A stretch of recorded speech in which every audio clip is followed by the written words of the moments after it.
자, 그런데 윤석열이 오늘 외부 메시지 석방 후 처음으로 내놨다라는 이제 보도가 또 쏟아지고 있는데요. 부디 단식 멈춰달라. 근데 이게 뭐 저 봤을 때, 이 탄핵을 빨리 인용해서 파면해달라라고 하는 이 야당 의원들 향해서 그랬나라고 봤더니 그게 아니라 단식 중인 지지자들 향해서 자기 지지자들 향해서 단식을 멈춰달라 이렇게 얘기를 했는데 결국에는 나를 지지하는 사람, 내 지지자들한테만 메시지를 또 이렇게 내고 있습니다. 네, 저기 예? 전형적인 두 국민 전략이에요. 두 국민 전략. 예, 투 네이션스 플랜이라고 합니까? 예, 이런 거를 보면 갈라치기를 하고 있네 계속. 네, 갈라치기를 계속 하고 있는 것이고. 예. 그러니까 저는 만약에 파면되더라도 윤석열이는 감옥 들어가지 않는 한 정치를 하려고 할 거예요. 정치 국회의원 선거에 나올 수 있죠. 선거에? 예. 예.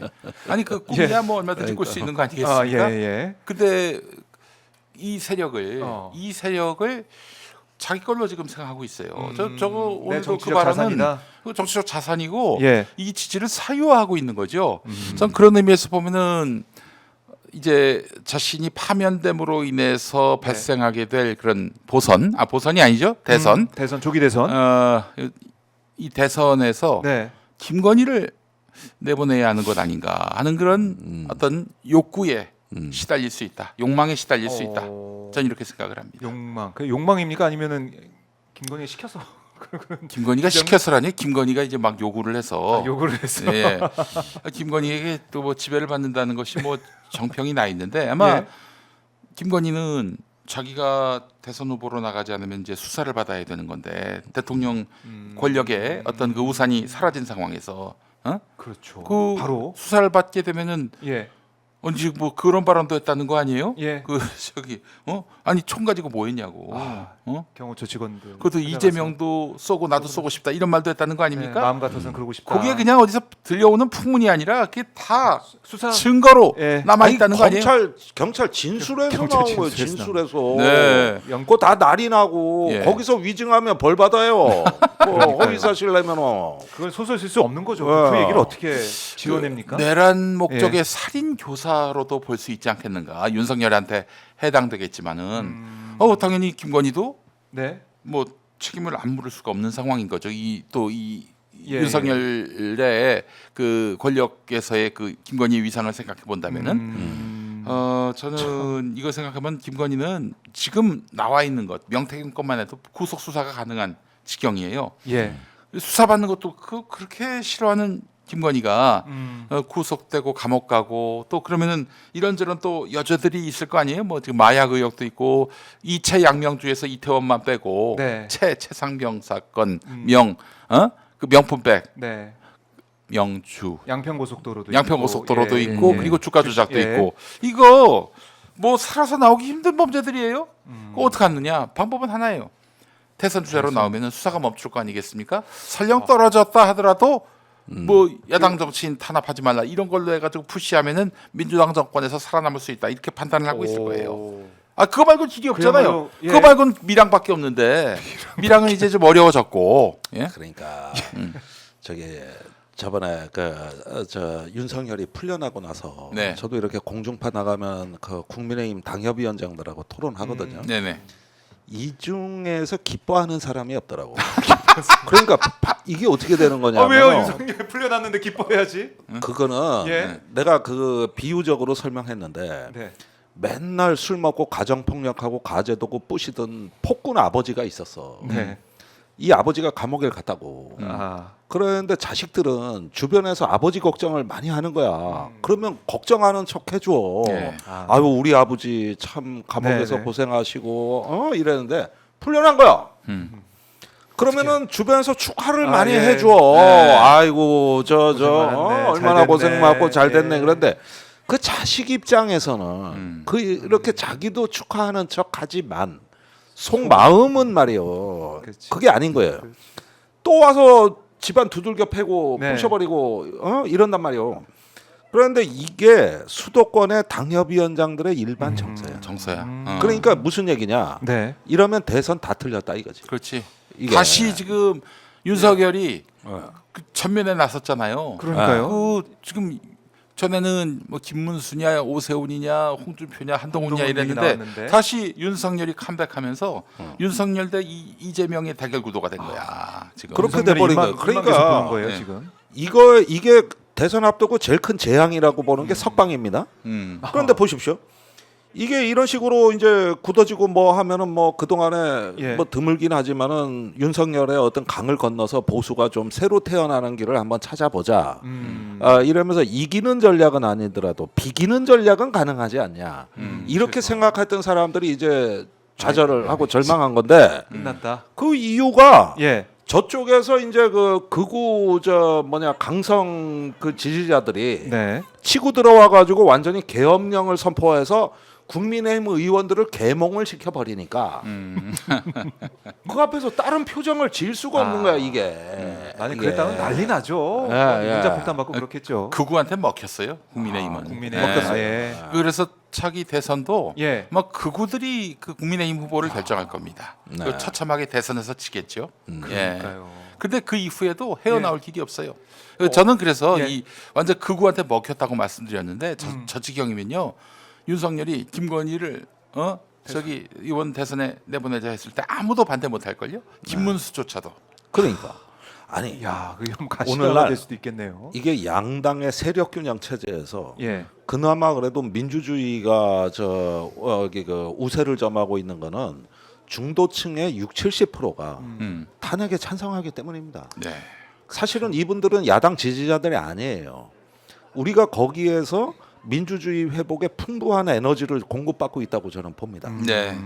그래서 나는 민주당이 중도주의를 가는 부분도 네. 어쩌면 시대의 요청이라고 보는 측면이 있어요. 네. 지금은 지지자들만 볼 때가 아닙니다. 네. 그런데 저기 그 윤석열이 풀려 나오면서부터 그 보수가 특히 국민의힘이 이 중도층을 향해 가지고 뭔가 추파라도 던질 수 있는 기회가 영영 사라진 거예요. 윤석열이 풀려나면서 이제는 가능성이 거의 이제 사라진. 그렇죠. 아. 그렇게 되면은 여기 수도권에 주로 당협위원장들이고 뭐 의원 보좌관들 출신들 뭐 쭉 가 있는 사람들은 그 사람들은 생각이 다릅니다. 그렇겠네요. 이거 이제 진짜 망하는 길은 네. 탄핵보다도 이거라고 보는 거예요. 네. 진짜 망하는 길은.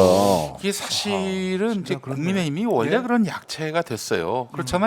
박근혜 탄핵 이후로 네. 아직까지도 그 상황에서 헤어나오지 못하는 거예요. 그러니까 뭐 이렇다 할 그 당에서 뭐 자강한 주제가 그런 없죠? 주자가 뭐 홍준표가 좀 비슷하게 나올까 했는데 뭐 홍준표 여지없이 그냥 희화화되면서 무너졌죠. 그랬죠. 그래서 이제 황교안을 급히 데려왔는데 황교안도 무너졌죠. 그 총선과 함께 그때 2020년. 태극기 부대 얻고 하다가 그렇죠. 예, 그게. 그랬고 그리고 이제 김종인 비대위원장이 이제 말하자면 예. 용병처럼 와서 그 당을 가까스로 다시 중도화시켰어요. 5.18에 대해서 사과했고 그리고 아니 그 망월동 가서 이제 무릎 꿇고 예. 뭐 그리고 또 이제 박근혜 탄핵에 대해서 사죄를 했죠. 울먹이면서 그러면서 이준석을 앞세웠고 또 심지어는 박근혜를 구속시킨 윤석열을 이제 또 데려와 가지고 대통령 시켰단 말이죠.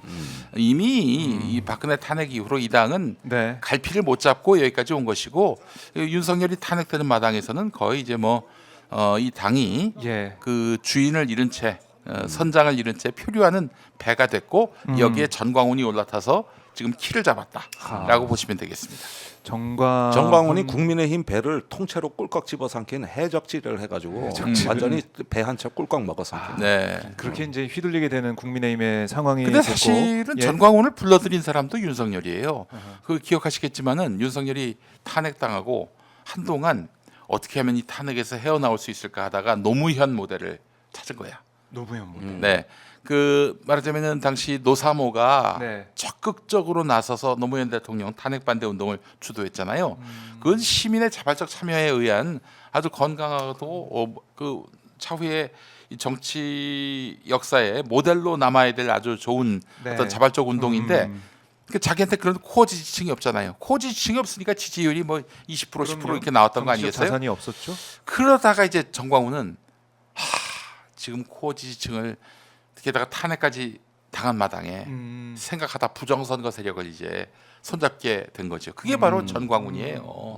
동원력이 있는 전광훈을 그렇게 해서 그렇네요. 끌어들였고 예. 그들을 말하자면 그 자신의 어떤 지지층으로 삼았는데 이들이 이제 할 줄 아는 거라고는 이제 소리 지르고 그냥 악악대고 폭력을 행사하고 이런 거거든요. 그러네요. 부정선거. 음. 황교안 이후로 한때 국민의힘이 정광훈하고 거리두기를 본격화했었다고. 그 김종인 선생 때부터 아, 그랬어요. 그리고 정광훈 집회 나가가지고 뭐 이상한 소리 했다고 김재원 최고 네. 징계받고. 그 맞아요. 교회 가서 아, 예. 최근까지만 해도 뭐 그랬어요. 이제 이게 그리고 거리가 있었는데. 그러니까 정광훈이가 완전히 열받아가지고 독자적 원내 진출을 시도했어요. 그런데 0.몇 프로 차이로 안 돼버린 거야 이게. 됐죠. 사실은 속도면도 2004년 있었고. 총선 그때 예. 열린우리당 나왔을 때 그때부터 정광훈이가 그때는 20년입니다. 20년. 끊임없이 도전했어요. 네, 도전했죠. 끊임없이. 예. 이번엔 꿈을 이루겠다라고 또 도전하고 있는데. 그렇습니다. 그래가지고 원내 깃발 하나만 꼽아도 자기가 이제 어떤 골목 대장은 할 줄 알았다고. 예. 근데 이제 번번이 자설되는데 맨날 거기는 0.몇 프로 차이예요. 항상 그래. 네. 그러다가 이제 그 어느 정도 찌그러질 판인데 이걸 윤석열이 살려버린 거지. 아. 그러니까 윤석열은 자기 지지층을 이렇게 해서 홍위병을 하나 전위대를 만들어서 어쨌든, 좋고 예. 사실은 저쪽은 윤석열의 힘을 빌려서 세력을 키워서 좋고 그렇지. 원내로 이렇게 된 들어가자. 거죠. 예, 이또 전광훈 전문가 아니겠습니까? 아, 예, 전문가. 김용민 김용민 씨가 목사님. 예, 평화나무 이사장으로서 같은 목사님 아닙니까? 그 아이 그건 아니죠. 섭섭합니다. 그렇게 말씀하시면 네. 그쪽은 저기 자기가 만든 교단. 자기 만든 자기 교단의 교단이다. 목사. 자기가 만든 교단이고 예. 저는 한국 기독교 장로회라고 그 저기 문익환 목사님 예. 계셨던 다르다. 좋은 교단. 네. 아주 대한민국의 거의 유일한 진보적 장로 교단이죠. 네. 목사님. 자 그런데 네. 이 제가 전광훈을 그 2019년부터 마크를 해서 막 비판해 왔죠. 고발도 해왔고 그랬어요. 그 전광훈이 입만 열면 김용민이 욕합니다. 아. 그 한번 저한테 그 김용민 개자식이라고 해가지고 아이고. 그래서 이제 예. 하나님의 자식이요 무슨 개자식이요? 아니 어쨌든 그래서 제가 하나님의 어린 양인데. 그런 얘기를 언제 했냐면은 2021년인가 20년인가 그때 네. 이제 성탄절 때 크리스마스 예배 때 네. 김용민 개자식이라고 하셨어요. 아이고. 그런데 어쨌든 뭐 그래서 제가 그걸 갖고 이제 고소를 했죠. 사실은 뭐 제가 전륙한다고 고소하거나 고발하는 사람은 아닌데 전광훈 아주 스페셜 케이스 아니겠어요? 네. 그래서 이제 고소를 했는데 서울종합경찰서는 막 면죄부를 줍니다. 전광훈에 대해서 관할. 예. 아, 거기 성북동. 예. 예, 그렇죠. 그거 저 거기에요? 성북구에 있잖아요. 예. 그래서 하도 화가 나가지고 제가 성북구에. 그때 우리 저 평화나무 우리 직원들과 함께 가서 서울 종합경찰서 그 현판 있죠. 네. 거기다 똑같은 크기로 인쇄를 해서 서울 빤스 경찰서로 해가지고 딱 붙이려고 했었죠. 뭐 하진 않았습니다만은 어쨌든 그 전광훈이 말이죠. 윤석열 정권 초기에 그래서 광장에서 극우들이 모여가지고 결국 윤석열 창출했다고 자기들은 그렇게 얘기하는데 윤석열이 그 탄핵되는 그 상황까지 아주 개무시를 했습니다. 왜 그랬느냐? 이 윤석열 집권 초기에 이 양반이 실언을 했습니다. 실언이 아니라 뭐 망언이죠. 뭐라고 했습니까? 그때 이제 김건희 주술 논란이 있었잖아요. 예. 무속 논란 아. 있었을 때 김건희 이 개 같은 아. 뭐라고 했어요. 예. 욕을 했어요. 욕을. 그래요. 예, 여성에게 할 수 있는 욕 뭐 네, 제가 네, 굳이 네. 뭐 직접 말하진 예. 않겠습니다만은 그렇게 얘기를 하고 나서 그때부터 어이구, 몰랐던 거지. 그렇겠네요. 정광훈이가 몰랐던 거야. 예. 이 정권의 진정한 어떤 주인이 누군지를 모르고 함부로 떠들었다가 거의 그래서 사실은 그냥 재밌는 게 뭐냐면은 있었네요. 12월 3일 그 예. 개업날 낮에 예. 이제 전광훈이 유튜브 라이브를 하는데 어떻게 우리가 그 만들어낸 정권들은 다 이 모양 이 꼴이냐? 아마 윤석열도 감옥 갈 것 같다. 12월 3일 낮에 그런 얘기를 했다니까. 예지력이 있네요. 그게 조금 근데 그날 저녁에 계엄 일으켜서 결국 감옥 갔잖아. 갔네요. 그런 악연과 참 서로 뭐 싫어하는 부분이 있었는데도 불구하고 근데 결국 이제 전광훈의 쓰임새가 있었던 거지. 내가 광장에 하려고. 극우들을 모아놓고 그걸 날마다 가지고- 거의 매주 집회를 열었으니까. 네.